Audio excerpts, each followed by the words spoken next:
today we're talking about social media, and I've got my mug up on the screen because social media really is about people. So I'm going to share with you my journey and what I've learned in creating a social media platform, because I think that it has a lot of value for evangelists, for preachers, for the gospel, for churches, for organizations. If you learn how to use social media properly, you're literally going to be opening your voice to more people who need you, if not to the whole world. So the first thing I'm here to say is that social media doesn't work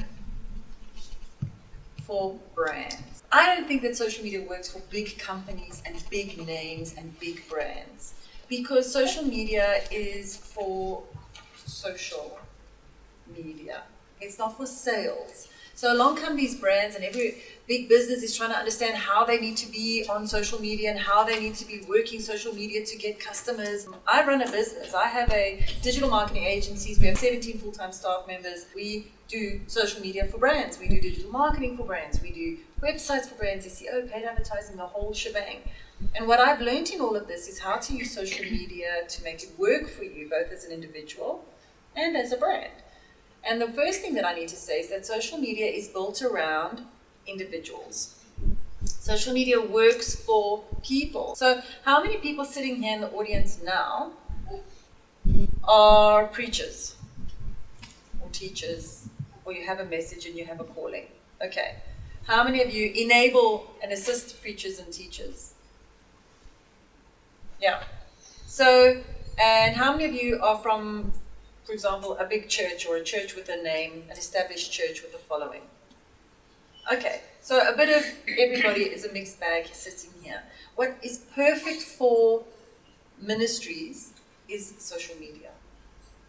And the reason why is because social media gives you this soapbox and this platform with which you can communicate with the entire world. So what I've started doing is I thought, okay, let me see, I sell social media for a living. Let me see how to use it as an individual. So I went about a year and a month or two ago, I started creating, actually it's more like a year ago, I started creating all my own professional, individual, personal accounts. So I created another Instagram account. So not the one that I share about my babies and my husband and my, dog and the beach and the food that I eat. That's not what my brand is about. So the first step that I did was I decided, what is my brand about? And what I'm going to do is I'm going to send Genevieve a workbook. Or if you take my business card now, mail me, and I will send you a workbook to workbook your brand. Because there are a gazillion preachers out there. And if you're not clear on your calling and your brand and what makes you unique, because you are unique, how am I going to know whether I should go to your church or the church next door? If I should listen to your YouTube message or the YouTube message underneath you. So what is very, very important is to understand what you are about, okay? And so I went and did some thinking. Okay, I'm for entrepreneurs. I'm all about growing businesses. I'm about social media and about using social media to grow a business, and I'm about digital marketing. And so if you follow any of my channels, if you follow me on Twitter, those are the articles that I share. If you follow my blog, that's what I write about. If you follow me on Instagram, that's the journey that I'm creating. These are the people that follow me because they want to know about that stuff. So here's the beautiful thing. Everybody has this divine path that they've walked. This divine path that God has given you with your unique experiences.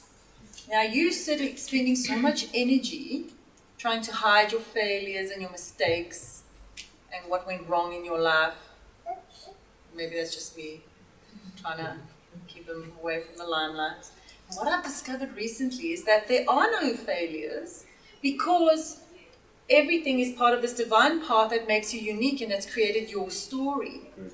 So once you know what your unique story is, and you acknowledge every single one of those pots that's branded, failed marriage, expelled from school, didn't pass matric, fired, jail, stole, whatever those things are that you're spending so much energy trying to hide them, I encourage you to open them up, take that lid off. The blood of Jesus has come in and washed that right out, and acknowledge them, and weave them into your story, because it's those milestones in your life that have given you a unique voice that will appeal to the people who need to hear what you got to say. And all that energy, keeping that lid on that pot, and they're like cooking. It's exhausting. It's exhausting. You know, that's why people have to take a drink at the end of the day, because they just cannot hold those lids on those pots anymore. So just open the pots up. And then then there's more space actually for God to wash in and take over more, because there are no more pots filled with these stories you're trying to hide away from people. And what I'm trying to encourage you to do now is to weave these stories into your authentic message. Because people on social media respond to authenticity. And people can smell that fakeness. They can smell that fakeness. And fakeness comes from trying to hide your story. Trying to be somebody you're not. So I want to know who you are. What makes you unique? Can you own it? Can you acknowledge that there is no such thing as failure? There is only a divine path that God has orchestrated for you from before the day you were born. He wanted these things to happen. And that there's nobody that you should be resenting because they were all teachers sent to you. So that person that fired you, treated you so bad, that person that discriminated against you, that person that hated on you, there's no more. I've got in my prayer journal, because I've got this prayer journal with all the things that I'm praying for. I've got the long-term prayer lists and the short-term prayer lists, and I've got a page there for my forgiveness list. I had 3 people on my forgiveness list, and then I'd look at them, I'd be like, forgiven, gone,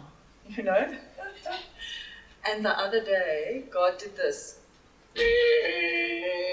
And he lifted this layer, and there was bats and sewage, and like 25 names. What the heck? I'm writing these 25 names down, and every day more names are coming up of people I need to be forgiving. What the heck? And then I realized those pots, those pots I've been talking about, the failure pots, the bitterness pots, they're filled with bats. They're filled with bats. And they fill back up again. They fill back up again, those pots. You empty them out, let the Holy Spirit wash them out, clean them out, and then the next thing you know, the pot's back up, it's filling up, and the lid goes back on again. It's like a daily thing you got to be doing, is washing out, thanking those people, them haters. You got to be thanking them as your teachers, and being filled up. And on social media, the only thing that works is authenticity. I mean, I'm sure you have the same thing preaching on the stage. When you are authentic, it resonates. So, social media is no different to preaching on the stage. It's no different. You have an audience watching you. And what I want to encourage you to understand is that behind every like is a human being. Behind every view is a real person. Behind every comment is a real person. You are reaching real people digitally. So do not for 1 second be counting the numbers. How many views did we get on last week's video? What was our engagement rate? Sure, you've got to be analyzing the statistics, because digital marketing is about numbers. I get that. But always remember that there's a soul there. And I think there's about 70% of people are lurkers on social media. Probably some of you here. Probably 70% of you here. You be thumbing through that content. Shh. Nobody's that happy. What, overseas again? I'm not going to like that. And you're like, yeah, your kids are not as beautiful as, your marriage cannot be that perfect. And then there's maybe 10-20% of people that are actually commenting and liking and, always being engaged, and the rest are just quiet. But they watch. And they're there. Lurkers. So you can take your numbers and you can times them by by 70, and then you can really see the number of people that you're actually starting to reach. So social media is about building trust. The quickest way to break trust is by not being authentic. It's by pretending to be somebody else. Now, we've all heard the preachers with their fake American accents. I can't judge them. But I just want them to be themselves. Like, just be your unique self. Nobody in the whole world is like you. And there are people that need to hear your story. So building trust takes time, but you can break it so quickly. You can break it very, very quickly. So a lot of people are being paid now. Once you've got a lot of following, suddenly you've got brands approaching you. You've got 100,000 followers on Instagram. Suddenly, Coca-Cola wants to know if you can drink some Coca-Cola, and they'll give you 25,000 Rand just to drink some Coca-Cola in one post. Like, oh, okay, I'm not going to say no. But suddenly I need to start asking you about, authenticity and trust. Can you tell your followers that they paid you? Can you give an honest review? So I've been watching some YouTube channels, and what they say is, listen, this brand wants me to review this product. They paid me to review this product. So here's what I think of the product. I don't like it. And they are honest about the product. They review it. I don't like it because it makes my hair feel like this, and this does this and this and this. But what I do like about it does this and this, and they give an honest review. Your loyalty is to your following. Your loyalty is to God, to the voice of God. And you're not going to be doing anything that is not integritous, firstly, obviously, to the Spirit, and secondly, to your followers. Because they follow you because they buy into you and they buy into your story. And here's the nice thing about your following. It's a unique little tribe of people. It's a little tribe. It's your people, man. That's your tribe. They love you. And they will follow you and they will do what you say. If you say, guys, go out and buy that Nando's burger. It is amazing. By the way, they didn't pay me to promote this Nando's. I just love my Nando's. They're going to go out and buy that Nando's burger because they follow you. And if a brand comes to you to say, hey, won't you just promote, because you're sitting on that little microscopic tiny audience that we want to reach, then you're going to be like, look, I protect my people. I am the chief of my tribe. I only do what's good for my tribe. So the more unique you are, and the more niche you are, and the more specific and focused you are, and the clearer you are on who you are and what your message is and what your story is, the more your tribe is going to find you. The clearer it is to your tribe who you are and if I should find you and if I should follow you. So I'm coming back again. Who are you? What is your story? What's your hardship been? What's your pain been? Lay it out there. Like, what's your story? What's your journey? What are you struggling with now?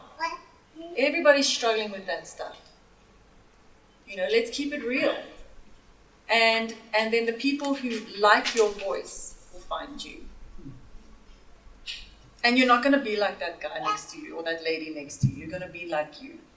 So that's all you need to be. When we read the books of the Bible, each book of the Bible's got a different kind of personality coming through. Isaiah was a poet. So was David. But some of the other, Luke, historian, like Matthew, Mark, very bullet points, like the Bible written in bullets. Everybody's different. Some people don't have time for long stories and long blogs, but that's what comes out of you. Long content, long form content comes out of you. You can preach for 3 hours solid. That's just who you are. And the people who want to be sitting for 3 hours, they're going to find you.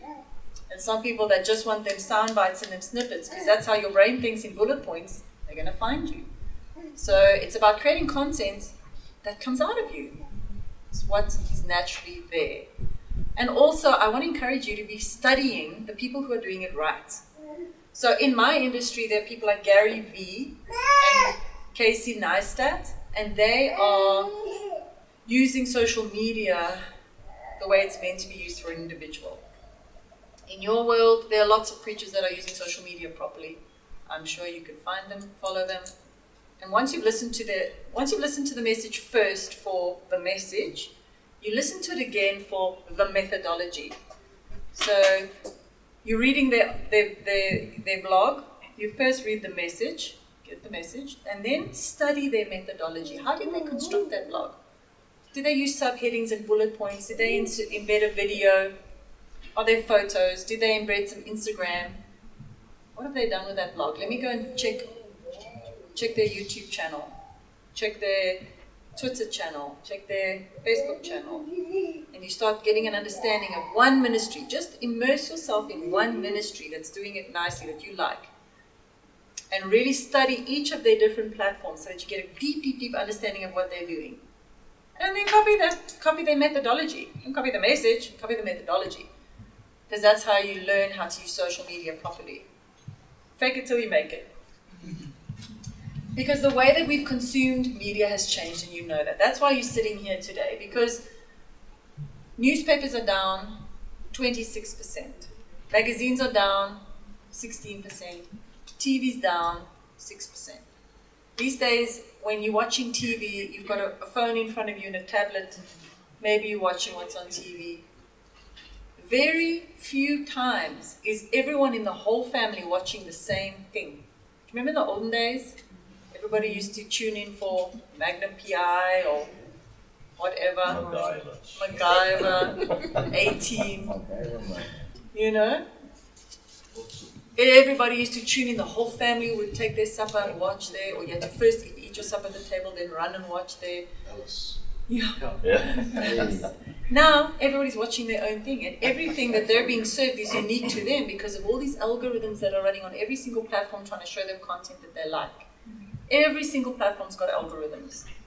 He likes to watch a lot of sport. Here's a lot of sports stuff. He likes to watch a lot of this. She likes to watch a lot of that. Here's unique content just to use. Very few times that we're all watching the same thing. And when we are, it's what we call viral content. Viral content is when we're all sending out to everybody, I think you'll like this, this is funny. And then something goes viral because it has a good message, or it's funny, or it just sums up a lot of people at the same time. And that's what goes viral then. It's very hard to create viral content. A lot of brands try to create viral content. You can't figure out what's going to just hit the funny bone of the nation. It's very hard to do that. So brands that get that right, they've really put a lot of energy into it. So if you don't adapt your messaging to start being on digital, you're going to go the way of the dinosaur. If you look at how much time people are spending on their phones these days, it's more than 100 minutes a day. Over 100 minutes a day. Some people don't have computers, it's only smartphones. So there's this integration of everything that's happening. Very hard to track one person across all the different platforms and know exactly where they came from the first time. But digital is the way to go, and it's the way to reach a much bigger audience. In the olden days, we had word of mouth. Do you remember the days when you spoke to your neighbors? You know? Now you see them in the shops and you're like, hi, go to the other aisle. You know? We used to talk to our neighbors. Now our walls are this high. You know, nobody's talking to their neighbors anymore. I mean, you're still going there for a braai, you're going to somebody's house, you might go to an event, you might go to somebody's wedding, and you tell them there, hey, did you guys check this out? But actually, everything's happening now on phone, right? It's WhatsApp. How many WhatsApp groups are you on? Okay? WhatsApp's actually become the bane of my life. There was a time when I liked it. Now it's like, how many WhatsApps do I have today? I mean, what's the first thing you do when you wake up? Weather?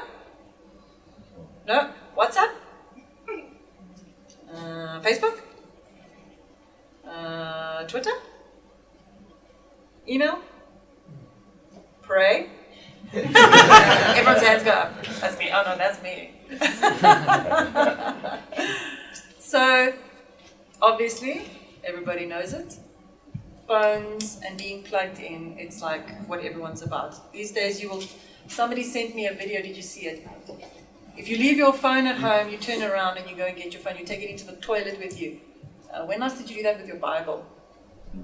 That's so good. If you WhatsApp me, I will send you that video. So it's about being on someone's phone because you can reach them where they're at. I once went out, people need to be doing something with their hands. Have you ever seen somebody at a restaurant just sitting at a restaurant by themselves, just being? They either need to have a cigarette in their hand or like a phone. So if you're on somebody's phone and you're in their face, you're reaching them. So you got to be making the content to be there. Yeah?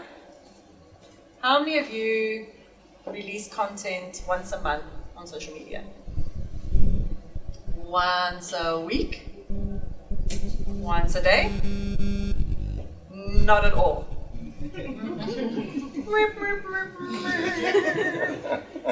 Amazing, what an opportunity.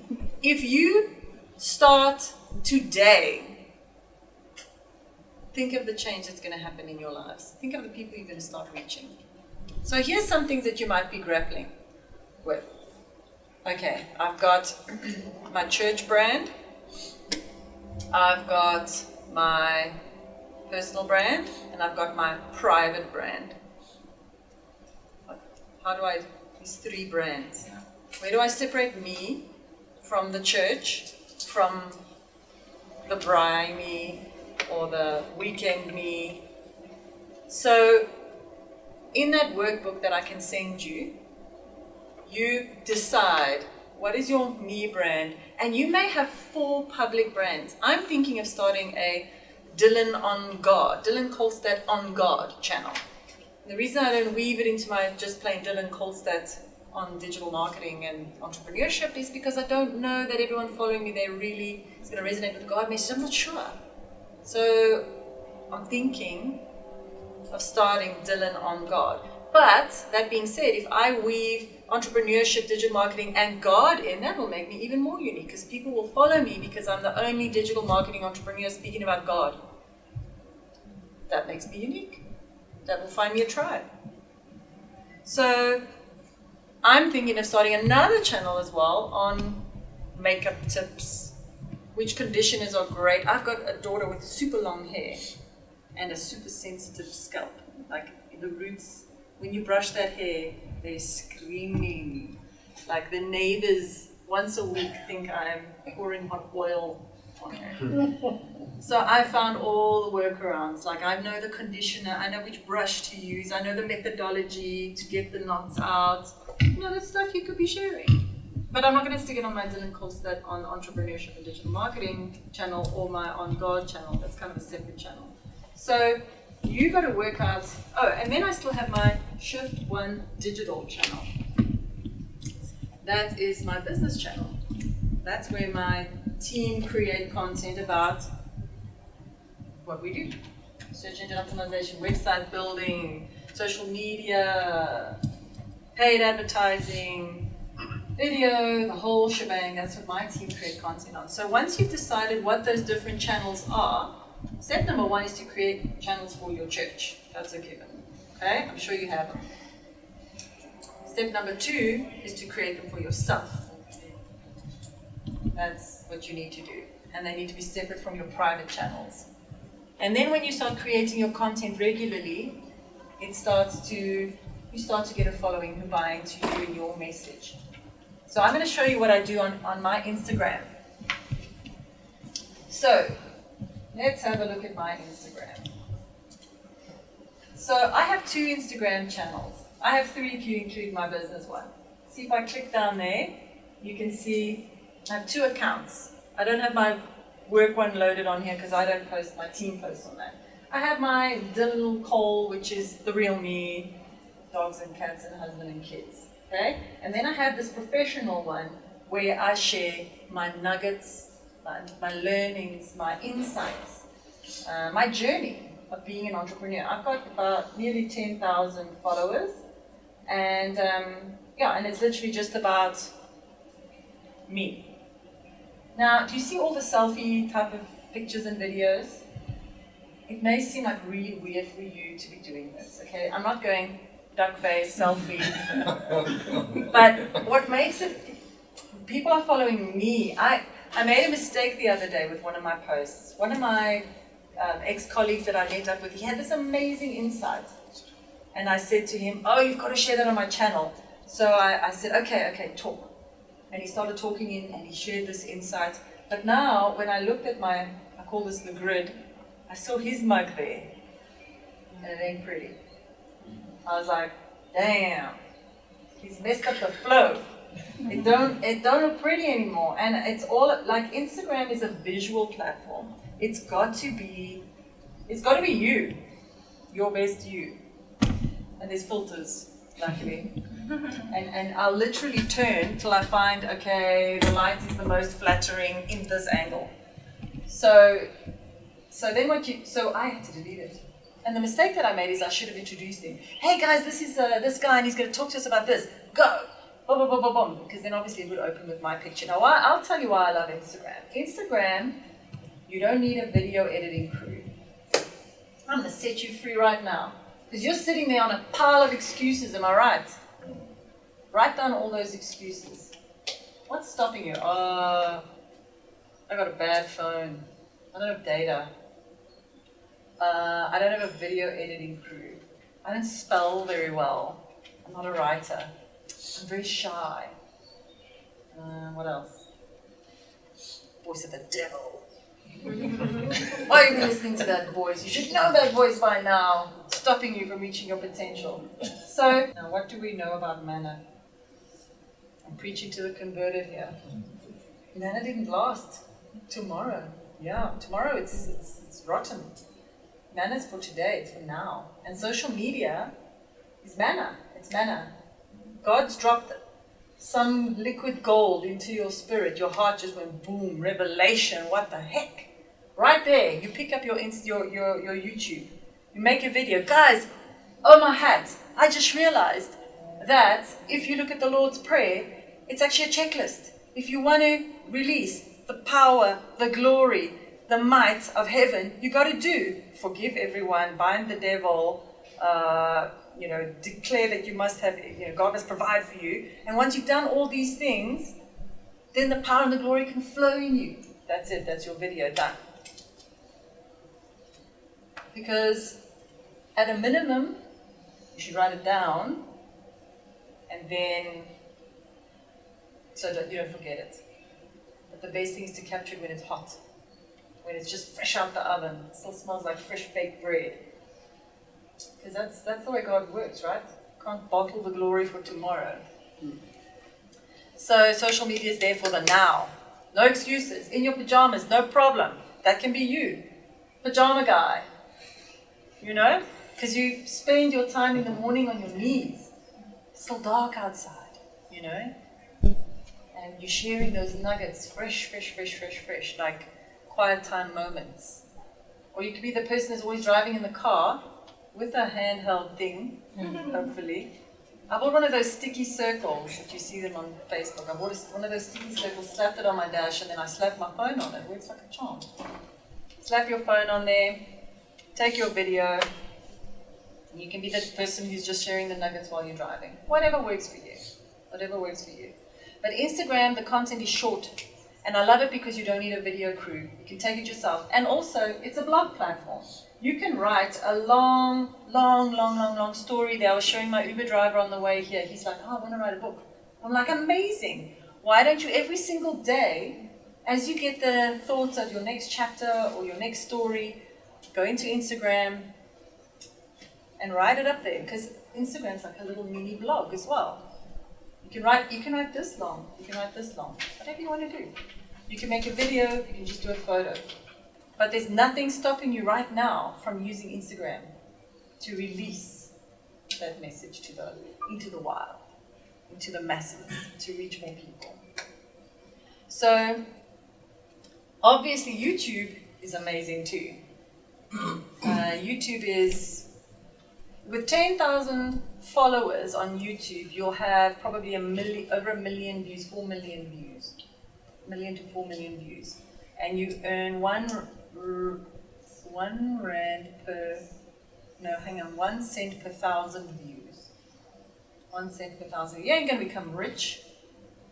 But if you get the followers, it can add up. It can add up nicely. How many of you have heard of Patreon?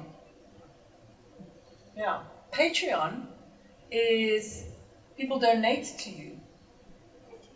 And then what you do on Patreon for your Patreon followers is you create content that only they get to see. So you've got a closed Instagram account and you add only your people who sponsor you on Patreon. $10 a month. It's all small amounts. And then they get this unique and exclusive content that's just for them, Patreon followers. How many of you have heard of Timon? Spelled Timon. It's an app where you can charge per 6 minutes. That's a bit weird, hey? You got a prayer request? 200 Rand for 6 minutes. But social media is amazing because you can be Oprah Winfrey. How many of you watched Oprah and think, I can do this? I can be Oprah Winfrey. I could interview Lance Armstrong. So you can. I want to set you free again. You can have your own TV show. Would you like your own TV show? How many are waiting for some TV channel to call you? I would like to offer you your own slot on YouTube. YouTube is more powerful than TV. Can I say it again? YouTube is more powerful than TV by 1,000,000, billion, gazillion times. TV is dying. We cancelled our DSTV. We cancelled it. I could not anymore. Spending my life watching nothing. Always hoping the next channel's got something. Nothing. Always. Fast forwarding through the ads on high speed. One more series after another series while your destiny bleeds dry, calling out your followers who don't have content while you watch one more series. When you die and you face God and He says to you, why didn't you watch that last episode of Lost? Why didn't you finish watching Breaking Bad? Your audience is waiting for you. You can be the star of your own reality show, and it's called YouTube. So, my mother is 73, I think. I want you to go and check her out. Claudia Berger in YouTube. Okay? I see you writing her name down. Subscribe to her channel. While you're there, subscribe to mine. Dylan calls that. I've really got to boost my followers there on YouTube. Subscribe! So Casey Neistat, he studied filmography, okay? So he is a videographer. And he committed about 3 years ago, I think it is 2-3 years ago, to creating a video every single day. This is his commitment. This is the price that he paid. Every single day he would make very cool videos in New York. So by cool, I mean like way cool. He's on a skateboard, dragging a wheelie bag, holding a camera through traffic while talking and filming. Talking. So today I'm going to go to Adidas and I've got an appointment there, and what's really cool is, and what he does is he wears these reflective glasses so you can see that it is him filming. It's like amazing. And then you know what he does? He films the whole day. He edits the whole night. He uploads it that morning. I have friends that every morning, when they wake up and they're eating their breakfast, they tune into their Casey Neistat episode. Because they know every morning there's a fresh episode waiting for them. That manna, fresh content. It's a commitment, hey? It's a commitment. Ain't nobody going to do this for you. Or you can hire a crew. So what I did when I decided to embark on my journey, go and check out my YouTube show. It's pretty epic. I have a full-blown editing team. I hired an intern, an unemployed, actually he was a graphic designer. I told him to take video of me. And I just paid him an intern's salary. So I did pay him something. And he followed me around in the car. I would make him full Kim Kardashian. He had to get out and stand over there so that when I get out the car, he's filming, I'm talking. Like, go and check it out because it was a commitment. It was a commitment, but we did it. And I only have 76 subscribers on YouTube. So I have tasked my team, and my content is there. What I'm not doing is I am not consistently uploading on the same time and date because I have clients, paying clients, and now I have 3 videographers, and they're fully booked with paying client work. Now I have to go and hire somebody over there, pay him money when I have staff, but they're doing client work. So do you see what I'm doing? Did you see this man here? Do you see that guy? You think he's free? He's not free. I'm paying him to feed my following because that's what it takes. So if you look at Gary Vaynerchuk, he also, about 10 years ago, he took over his dad's wine farm and he started making wine business. He started making 1 video every single day. Desk, wine behind him, camera, nothing happened. And he had like maybe 200 views max on his videos. And then one day, New York Times picked him up and he got 200,000 views, and from there it was just, now he's producing probably 15 pieces of content a day. He has a full-time crew following him around, making content. So it's a thing. It's a thing. But here, what I want to free you up. I want to free your minds, okay? Like the Matrix. What was his name? Morpheus. Free your minds. I want to free your minds like Morpheus. Because we're all trapped by our own lies. So, my mother is 73 years old, Claudia Berger. She is a preacher at heart. She's a teacher and a preacher. And about 2 years ago, maybe even 3, she was preaching in my ear while I was putting makeup on. I was like, stop. You need a YouTube channel. So I quickly set up a YouTube channel for her. It takes 5 minutes. And I took my phone, and you'll see there she's sitting in a horrible brown jersey on my bed. And I filmed it this way, which is fine because if you're watching on a phone, it's good to watch this way. If you're watching on a computer, it's good to film it this way. But since then, we've started filming all this stuff this way. And I'm like, okay, Mom, go. I downloaded a little app called YouTube Capture. So YouTube Capture, the beauty of YouTube Capture is she would come to my house. And then I'd check the lighting, put her in a corner, make the plants nice. And then I would do this. I'd go like, okay, Mom. Okay, go. And then she'd make a mistake, and I'd go, okay, no problem. Okay, go. Then the dog would bark. Okay, hold on. Okay, we'd record. Then the kid would say something. Okay, go. So we'd probably do about 10 different takes before she got the one where it was all seamless, because I was not editing that stuff. And then I would upload it straight to YouTube Capture, put in a few tags, write a nice little description, and I showed her how to take the link, YouTube/gobbledygook. And then I created a Twitter account for her, and I'm like, okay, this is how you work Twitter. Paste the link, say some words, put some hashtags. Then I showed her how to go into her Facebook, paste the link, put some words. Then she creates an email with her whole list of all her people that she's ever met in her whole life. She doesn't put them in the BCC, she puts them in the whole 2 fields so everyone can see everybody else's email addresses. And then, boom, she bans them out her videos. And one of her videos has now got 300 views, which I'm quite impressed. So then she got tired of coming to my house because I was always too busy and the kids were too noisy. She starts doing them herself. So she's 73 years old. She pops open her laptop, records her own video, uploads it to YouTube, bursts it out on Twitter, bursts it out on her email database, and bursts it out on Facebook. What's your excuse? What is your excuse? You don't have a camera crew. Okay, that's a good one. You know what, you're right. Don't do it. It's too hard. People are going to laugh at you.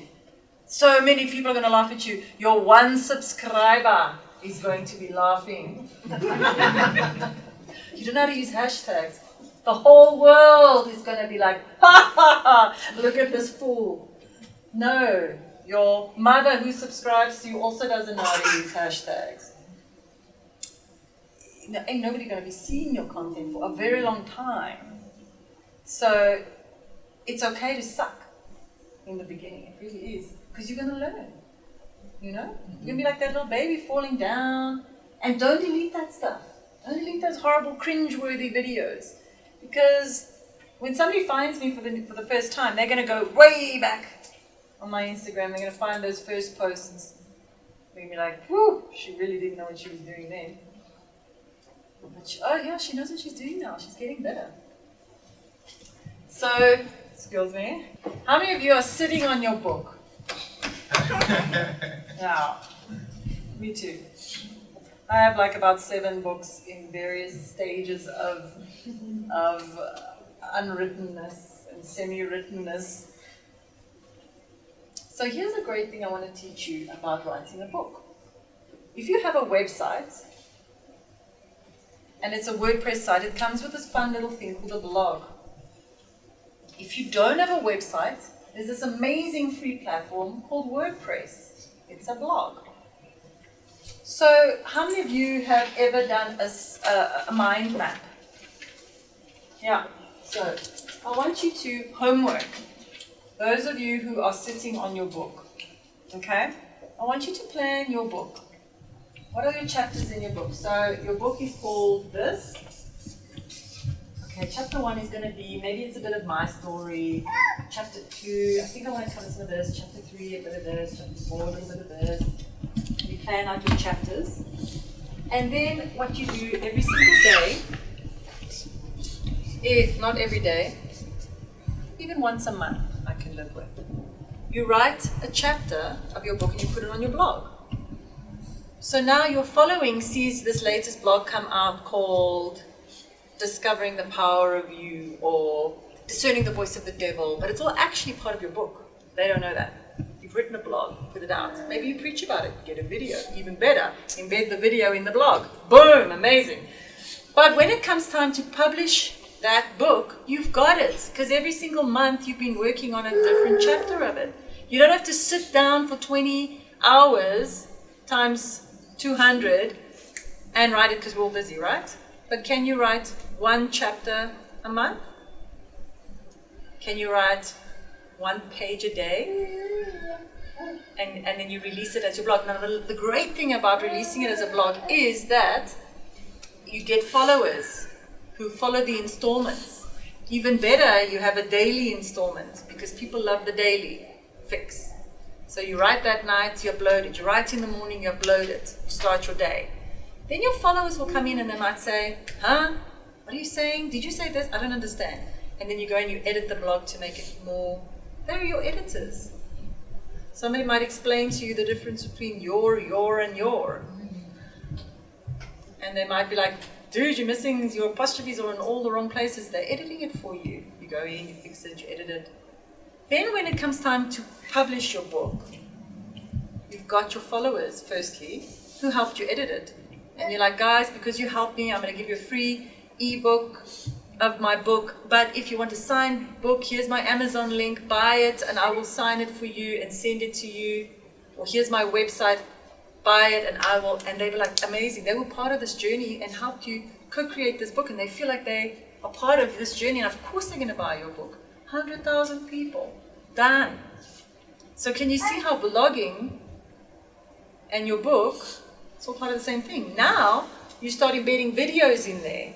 Now, the people who follow in your blog start following you on YouTube. When you make your videos and you release them on Twitter, your Twitter followers start subscribing. So what I've told my team in terms of growing subscribers, did you know that Twitter was the single biggest driver of traffic to my website last year? Twitter. But did you know that my team has created what I call this rolling tweet sheet, that they schedule it. So basically, the beginning of the month, I upload all my tweets. I tweet 1 tweet per hour. Yeah, 1 an hour, 10 tweets a day on Twitter. That ain't me sitting there going, brr, brr, brr, brr, brr, brr. That stuff's done. It's scheduled. It's all these, and half of those things are my video links that are now going out. Now I'm going to see if my subscribers, because now what I'm doing is I'm pushing the power of Twitter, I'm pushing it now to YouTube. Because I want my 6,000 Twitter subscribers to get on my YouTube, please. Get following. Plus, I'm also sending them to my website still. Now I've got 10,000 Instagram followers. It's harder to get Instagram to YouTube because Instagram doesn't want you to leave Instagram. Because Mark Zuckerberg from Facebook owns Instagram. So you can leave Instagram and go to Facebook, but yeah. So you use your platforms to cross-market your other platforms. You want your YouTube subscribers use your. Have you got any followers anywhere on any other platform? You tell them about your YouTube. If you don't have any followers at all ever, put a sticker on your car. Yeah, there you go. Like number 1, but then you got to drive nicely. Okay.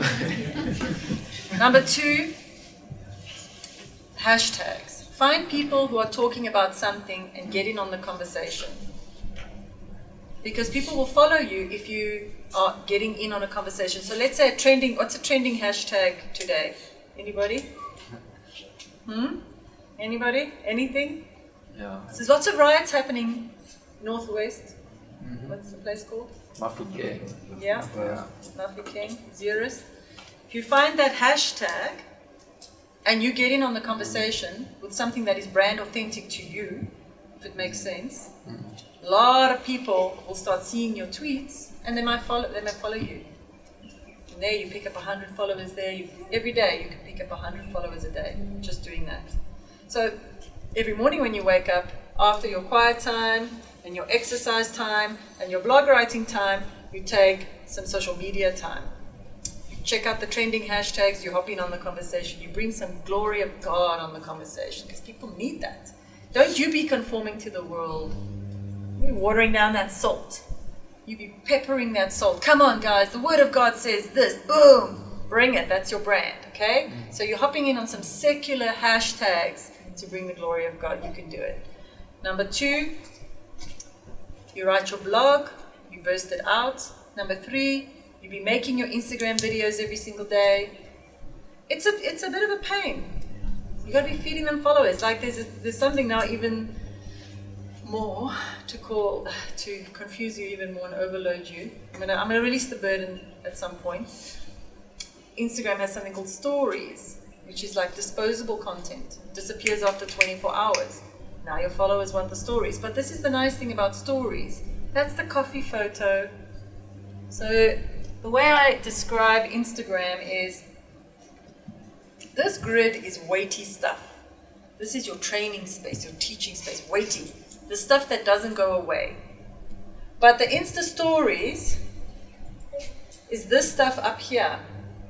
It's disposable. And this is where evangelist support network. And look at me. So that I didn't want to put that on my grid. Does that belong here? I'm not dropping anything weighty. But people want to know what I'm doing. What does a pastor do all day long? Why does he need to be taking that 3-month sabbatical because he's burned out? What? That's not work. So, like, how about, guys, it's 3 a.m, I just left this house and, oh my gosh, we just had the power of God come down. Well, I went in there because they were about to divorce and, hitting each other. But when we left, it was repentance and blood of Jesus, and it's amazing. And I'm so blessed to be doing this. And guys, I want you to keep praying for each other because prayer works. Okay, guys, you know what? I'm just about to go into this workshop because, we're busy planning the next year. And, I really want to encourage you to keep this church and this ministry in your prayers. Prayer works. Have you prayed for me today? Quit gossiping. Start praying. You know what I mean? Like, those are your Insta stories. That stuff can be on your grid if you want. It can be in your Insta stories. Depends if you want it to last or if it can disappear. Look at my nice cappuccino photo. That stuff can, like manna, can evaporate. But the weighty stuff, that stuff must stay, that goes into your grid. Are you all with me? So, social media allows you to be the star of your own reality show, and it's about tapping into your uniqueness and learning to stand out. The only way you're going to do that is if you do some real soul searching. I want you to separate the lies, the inadequacies, the fears. Write your little pots down. What are those pots that are holding you back? What are the things you don't want people to know? And then you just invite Jesus into those. You just invite him in to bring his truth, lie by lie. I did that the other day. I wrote down all of these judgmental thoughts that I had in my head. You know, and then I just sat with each one by one. And I said, God, just bring me your truth. Oh, my hat. It's beautiful. Beautiful. He brought his truth, lie by lie. Just lifted those lies away. And if you can share that process with people. Like, guys, I'm sitting with this thing that happened to me in my childhood. A lot of you have had the same thing. This is my childhood. One of the ladies I was sitting with yesterday, her childhood, she was poor as a child. I was poor as a child. And half of her story is, I'm going to do yoga. You know, yoga is such a weird thing for me because I've never been exposed to it. Now I'm eating sushi. You know, this is something only the rich people have ever done, and now I'm going to do it because I'm the person who does things that are not from my childhood. I face those fears. That's her story. That's her story. So it's as simple as that. Just knowing your authentic story. And then it's literally about not being hard sell, but being emotionally available to people. Not cold, not hard sell. Just making yourself emotionally available. And some of you are sitting here thinking, I'm not a writer. I have no unique thoughts. Nothing. It's quiet.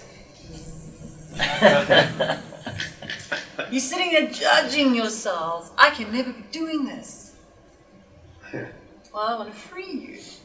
There's so many people that have written so many amazing things, okay? And I don't have the time to read those 25 books on this one topic. So if you go and buy 25 books, and every day you just share a nugget with me, every day you just read the Bible, because I can't tell you how many people don't even read the Bible. Because I wasn't even reading the Bible until very recently. Ain't no time for that. And then it's like, God help me! I'm dying! Where's that Bible? You know, I don't think I would have any hard times in my life if I'm just always on my knees reading the Bible. But he has to send those hard times our way because we start getting cocky. Yeah, we can do, I got this. No, you don't. I'm going to show you now. So, what you can be doing, maybe your content is just reading somebody else's book. And you say, guys, today we're reviewing this book. 7 Habits of Highly Effective People. Well, there's this amazing book, and every single day I'm just going to share the big takeaway from every chapter. And that's all I'm going to do, because look, you can't make a very long video on Instagram. It's quick. Quick. YouTube, you can do much longer. So you can do a quick one on Instagram. Guys, quick summary of this book. If you want a longer one, go to my YouTube video. That's how you cross-sell them. Okay, I'm just going to quickly cover this book. This chapter, amazing. This is the big nugget. Now you don't have to read the book. You've saved me time. So what are these pictures about? This is a curator in an art gallery. If you ever go to an art gallery, the person who owns the art gallery, did he paint all the pictures?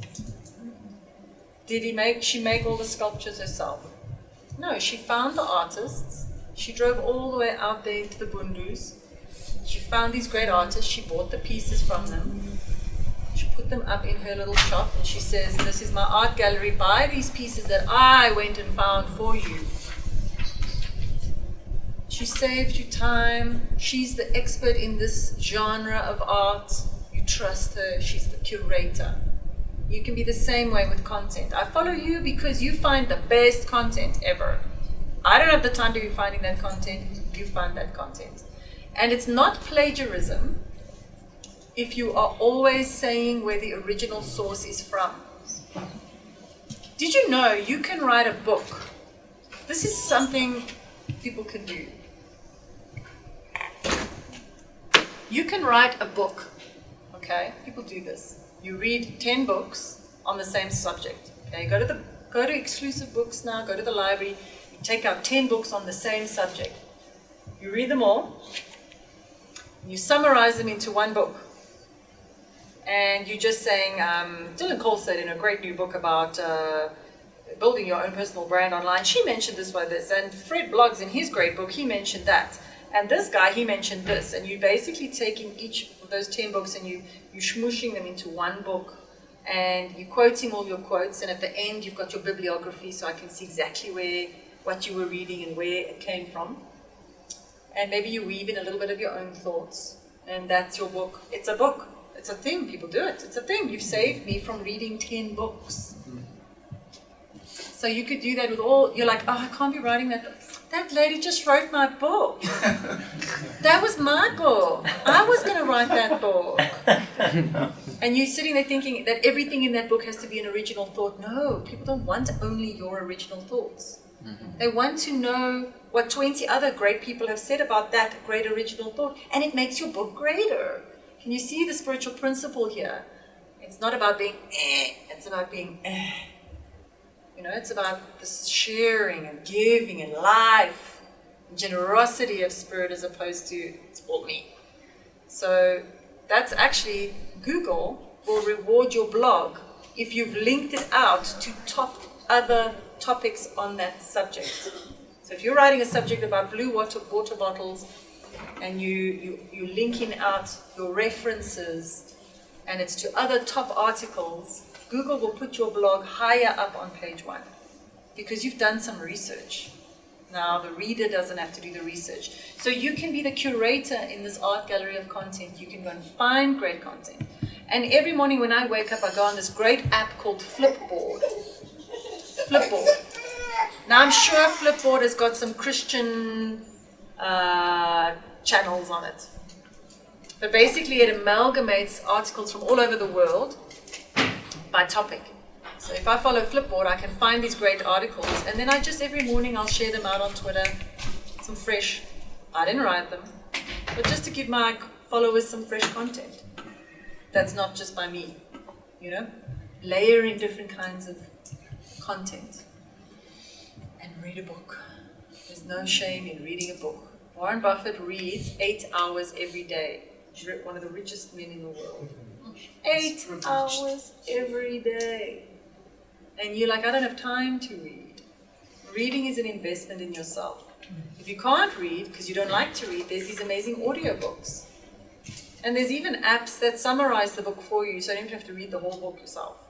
It's all out there. But the thing is, once you start this whole journey, you have to keep going. You have to feed your followers every day. You really have to. And I want to encourage you to get a time of day and a day of the week that you consistently post your content, because your plants know every Sunday at 2 o'clock I get my water. You know, you water your plants every single day, you know, time of the week, the same time. Same with your following. They start to expect the content at that time. And daily really is best if you can do it. And it is going to take time. I mean, I've got 10,000 followers on Instagram at this point. I've got nearly 6,000 on Twitter and 76 on YouTube. Very sad. But it does take time. It takes time to build because you're learning and you've actually got a full-time job. We've all got full-time jobs while we're sitting here, right? And that's why a lot of people are hiring companies like myself or finding interns or to help them because you're busy. You're doing so much. So what I encourage people to do is to create a content calendar. And after this, we're going to do a little practical workshop that I'm going to go into your content calendar, what it's going to look like, what your day should look like. If you're doing the work yourself, or even for the person that's doing it for you. Because if you neglect it, it's not going to happen. When last did you Google your own name? Yesterday. First thing I do every morning. So the main question is, are you on page 1 of Google for your name? If I type your name in, what do I find? I should find your LinkedIn. Easy way to be on page 1 of Google is LinkedIn. It's difficult if you share a name with a famous person. Then you really have to work to get content out there. A very easy way to own page 1 of Google. If you Google my name, I own it because I've written a lot of articles and I send them to Entrepreneur Magazine. I'm in Entrepreneur Magazine this month. Did you see? No, because I didn't buy it. I sent that article to Entrepreneur Magazine. They were like, amazing. And I sent an article here and I sent an article there. Try Joy Magazine. Keep on trying. Build a relationship with them. You're like, they never pick up articles. How do I get in there? Well, how about sending some Dunkin' Donuts to the editor? Have you ever tried that? Who's their online editor? Do you know? Well, if you don't know, how do you expect them to publish your articles? Send them to the online editor and get them picked up online, because actually online is better than print, because print is dying. But just telling you, if you get the online publication to pick up your articles, and they are craving content, because every online platform needs new content every single day, and if you're creating video and you're embedding video into your articles and you're sending it to them, amazing. And then you will rank for your name in these nice international publications, local publications, because you're actually building relationship with the editors. They know who you are. Video. When you type in your name, up comes video, up comes photos. You should at least have some nice photos of yourself ranking. It's very easy. It's very easy. Let me tell you how easy it is. My uncle, I created a liveinchrist.co.za for my uncle, my mom's uncle, and for his ministry. And then he found that when he Googled his name, there was a naked artist. If there is such a thing. A naked artist ranked for his name. I had to then get Google to outrank that name.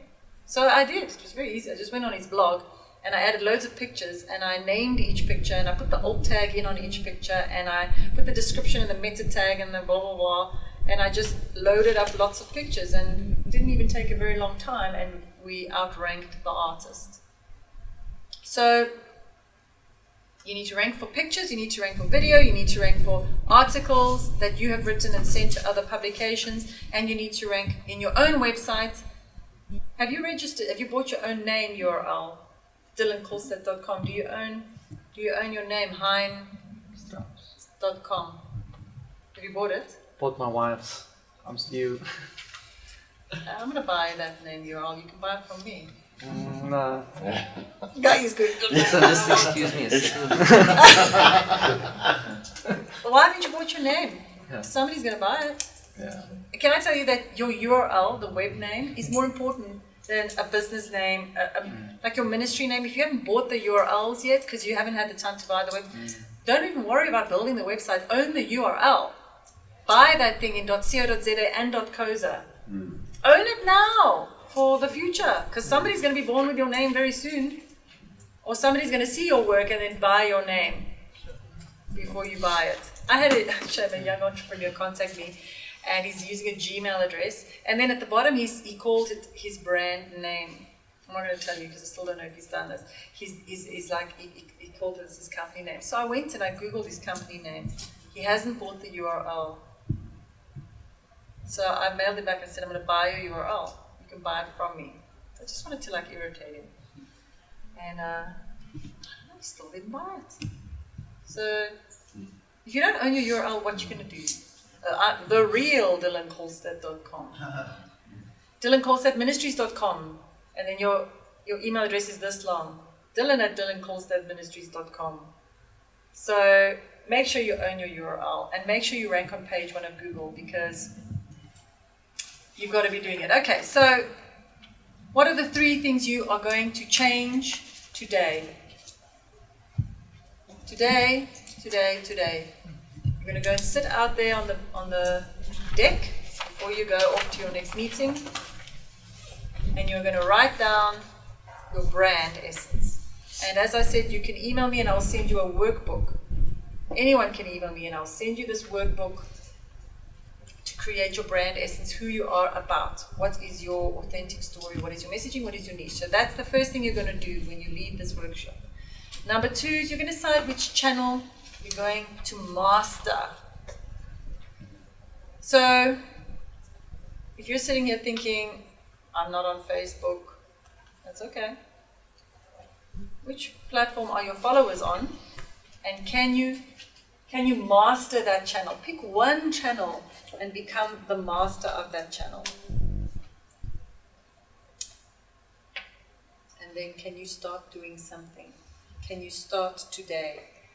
Can you create your Instagram today? Don't worry about mistakes. Free yourself from all these limiting thinkings. You just need to start. That's the main thing, is to actually start. Because if you don't start, you're going to go the way of the BlackBerry, the Nokia. You really are. I'm not even joking right now. I'm going to give you some truth. That if you don't embrace this, it's already old. Like, we're already behind. My daughter follows kids with YouTube channels of like 5 million subscribers. The kids are creating content. Like, the kids are doing it, you know? Sure, the parents are behind them going, make that video. But seriously, like, this is the thing, okay? TV's dying, magazines are dying, newspapers dying, which is great because you don't have to be begging any of them to put your content on. You can own your own content. You can be the mogul of your own, like, network.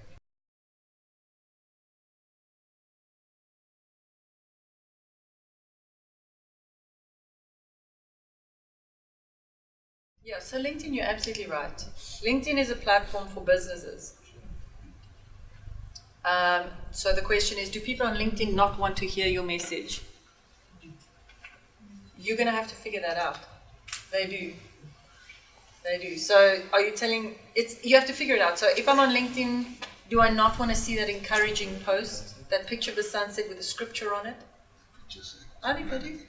I think they do. You just have to figure out what works for you. Some people are LinkedIn gurus, and they really work LinkedIn, and they own that platform.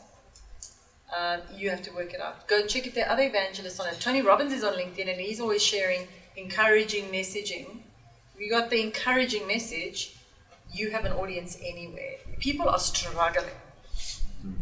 They are struggling out there. Do you know, I gave a digital marketing talk at a conference the other day, and I had a man in tears.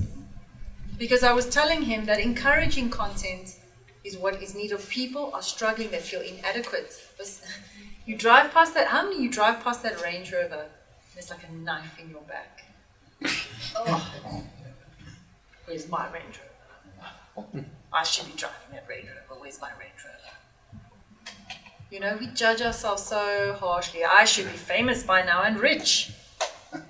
You know, and here I'm struggling with my bond. What? There's no more money in my, maybe this is just me.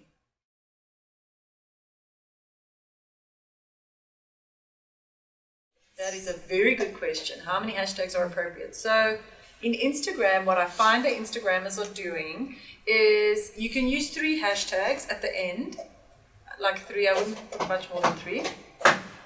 And some of them will put because hashtags help you get found.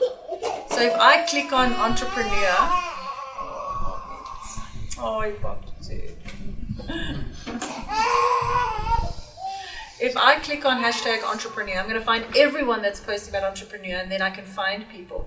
And this is how you can find followers. You click on a hashtag in motivation, inspiring, or inspiration, or you can find, Christianity. You can find Christians. And then you know what you can do? You can actually message them, and you can follow them. And often people will follow you if you follow them. So professional Instagrammers will go in a day later and delete all the hashtags because hashtags look desperate and scruffy. I don't know. I don't delete my hashtags. But you can use as many hashtags as you want to, but they look desperate and scruffy. Yeah. But they help you get found. There's another great thing about social media, a direct message. A direct message. You can message anybody in the entire world. Like, do I have your email address? No. But if I can find you on Instagram, I can send you a message. I gave a talk the other day, and I thought the talk sucked. I bombed that talk. There was no anointing. It was dry. It was dry. And I don't know, it didn't flow, and it was horrible, and the audience looked unfriendly.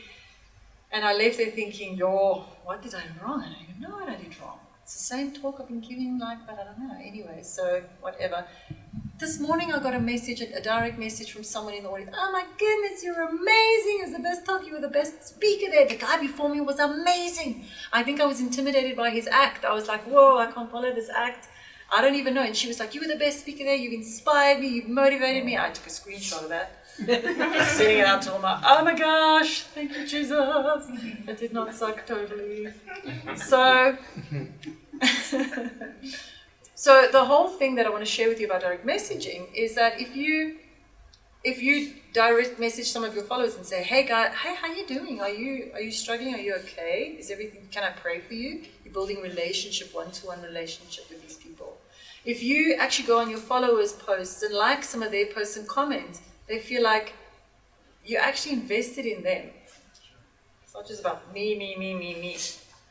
And also, if there's somebody who's bigger than you and you want to do a collaboration, you can direct message them. Your content's really similar to mine. We should collaborate. I found a woman in America that is my doppelganger. She looks just like me. And she's a digital marketer. And I'm actually going to direct message and say, let's do something together. It'll be so cool.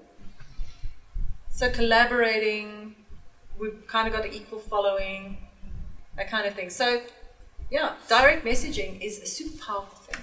If you can unlock it and figure out how to use it, you can message anybody that you use. I mean, they may not message you back, or their social media team might message you back.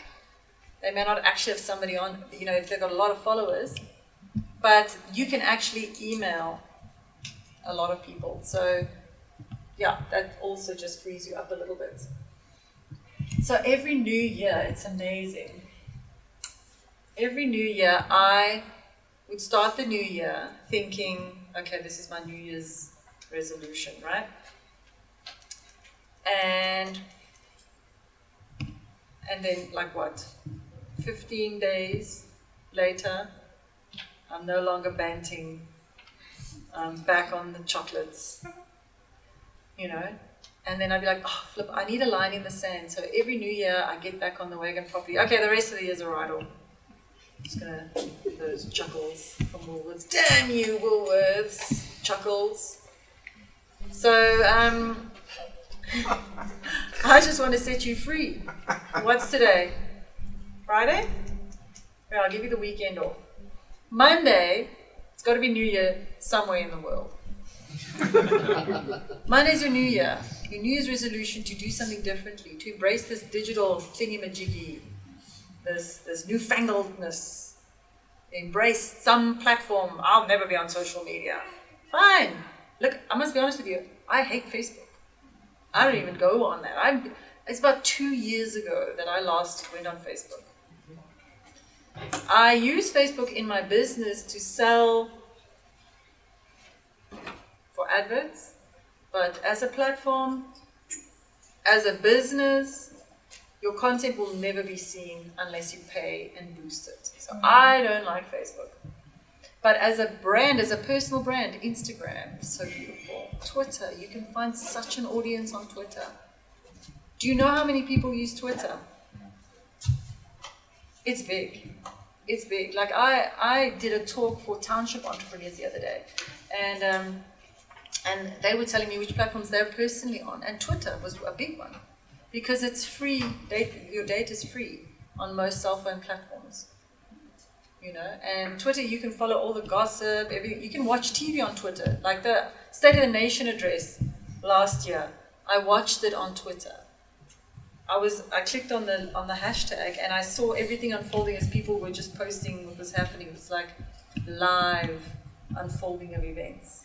So when you're giving your next talk, who's live tweeting for you? We haven't even covered live social media.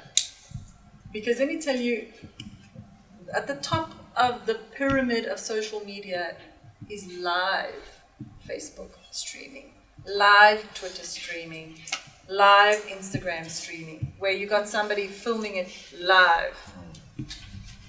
Because of the manner, because of now, fresh. So I want you to embrace live. Here's the easy thing to do. Number one, find a journalism intern. Why? Why journalism and not a social media intern? Because they can write. They understand the grammar. But let me also just free you up with another thing. Let's say you're like, oh, my grammar's terrible. It's okay. It's actually okay. I follow this Christian lady, I can't remember her name now, with pink hair, on my Instagram. She's always showing off her muscles. It's very strange. She's taking an older lady and she's taking selfies of her six-pack and she's all about God and her pink hair and God, and her grammar is terrible. And that's okay. Can I tell you a secret? Because my team will go and quality check all my writing and stuff like that, and I'm like, dudes, we've got to work in some bad grammar. Yeah, can you believe it? I actually need to make my grammar less bad, less good, because it feels more authentic. It feels more like a real human being wrote it. You know, you must write like you speak with your voice. So you can hoy in the mixed languages. You can use bad punctuation. Don't even worry about that stuff. You didn't pass matric. Your followers didn't either. So you must speak to them in the language that they want. You know. And like, oh no, but I can't speak English. Blah, blah, blah. So what? Neither do your followers. Just speak what comes out of you. And so the reason I put this slide up here is because I want you to decide Monday, or today even better, is your New Year's resolution. What are your New Year's resolutions? The 3 things that you're going to change. And it starts today. Because here's this revelation that I had. I promise you this is a revelation. If you don't change something, nothing changes.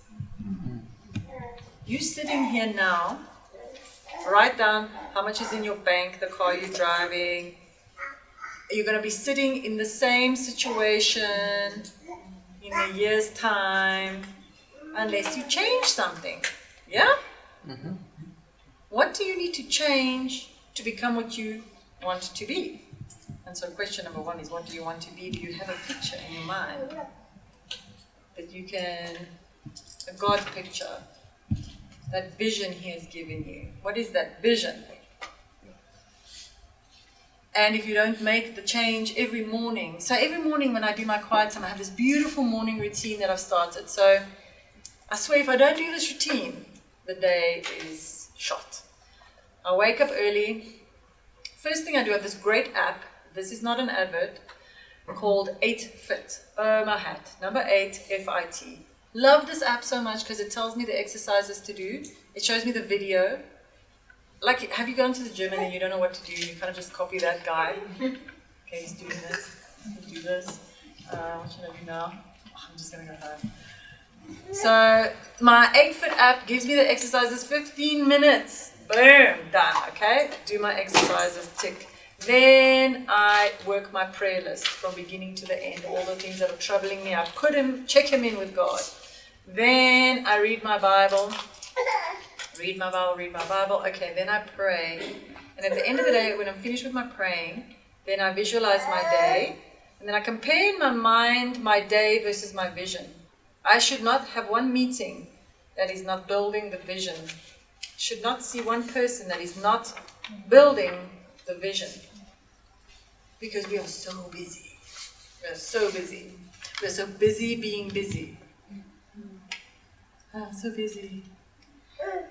So what are you going to change? What are you going to let go? What are you going to just like, not me, not my story. I'm going to like scoop it away like this so that I can, and then you're going to, so something's got to change. And if it's only those 3 things that I said, you're going to open an Instagram account, or you're going to open you're going to decide who you are, or you're going to spend some time figuring it out, because it's not easy to know. You may kind of think you know it now, but every couple of months you get a little bit clearer and a little bit clearer and a little bit clearer. So keep on working at it because the world is waiting for your content. The only person stopping you is you. So my business is called Shift One, O-N-E, Shift One. 6 years ago when I started my company, I couldn't think of a name. My husband's friend came over. He was like, "Oh, what about Shift One? If you push Shift One, it's an exclamation key. Don't you think that's cute?" I was like, "I'll take Shift One." And I've realized only about 2 weeks ago that my business's growth has been about me shifting. Shifting one. The heck? Called my business Shift One. I'm one. And as I shift, my business shifts. My business is as big as I am. And your brand and business is as big as you are. So as we shift, beautiful Holy Spirit is leading us in that shift, sending some people along your way to hammer you into shifting, letting go. As we shift, so does the vision, so does the clarity, so does all the nonsense start dropping off. And we get closer to our vision, and our business grows bigger. Here's the truth. He can't build a huge business on you or when the foundation's rocky, you know that. So he's hammering that foundation all the time, like that metal, ding, ding. You know, those Japanese swords, they were folded like up to 200 times. Back in the fire, folded, beaten, all the impurities out. Back in the fire, folded, beaten, all the impurities out. Because you know that the more impurities, it makes it brittle. It can break. You go into battle and you're fighting, and the sword breaks on you. So that's what he's doing. He's beating out all our impurities. And you're welcome to share that journey and this journey of growth with your followers in your authentic way. And if you don't start today, nothing's going to change. So I encourage you to take over the world, sit back, relax, and enjoy the ride. Thank you.